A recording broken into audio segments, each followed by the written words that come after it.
ইসলামী আন্দোলন বাংলাদেশ শেরপুর জেলা শাখা কর্তৃক আয়োজিত মহান বিজয় দিবস উপলক্ষে আজকের বিজয় র্যালির পরবর্তী জনসভার সম্মানিত সুযোগ্য সভাপতি আমাদের ইসলামী আন্দোলন বাংলাদেশ শেরপুর জেলা শাখার সংগ্রামী সভাপতি বন্ধুবর হাফেজ হযরত মাওলানা আশরাফুল ইসলাম সাহেব উপস্থিত রয়েছেন।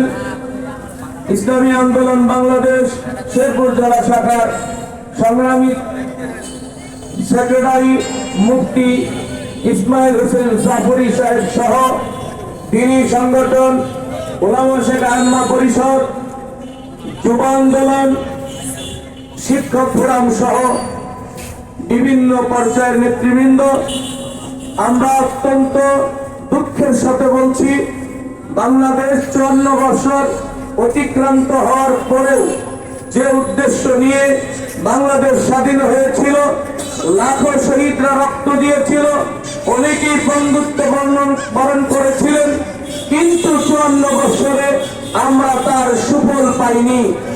এর একমাত্র কারণ হলো যারাই এই দেশের ক্ষমতায় এসেছেন তারা আমাদের শাসনের নামে শোষণ করেছেন। তার ফলশ্রুতিতে পরবর্তীতে 2024 সালে আবার গণবিপ্লব হয়েছে। সংগ্রামী সাথী ও বন্ধুগণ, আমরা স্পষ্ট ভাষায় বলে দিতে চাই, স্বাধীনতা একবার নয়, শতবার হতে পারে।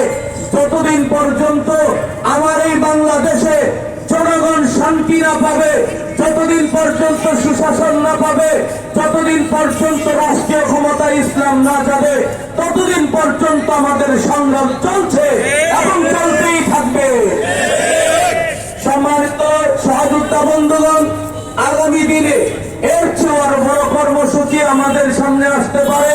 আমরা সমস্ত কর্মসূচিতে সর্বাত্মকভাবে সহযোগিতা করব, অংশগ্রহণ করব, যেহেতু আমরা আল্লাহ তাআলার কাছে ওয়াদা দিয়েছি জান এবং মালের বিনিময়ে আমরা আল্লাহর জান্নাত কামনা করি।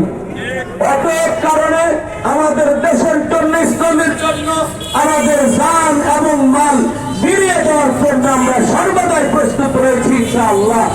আগামী দিনে আমাদের সকল কর্মসূচিগুলো সর্বাত্মকভাবে সফল করেন এ কামনায়।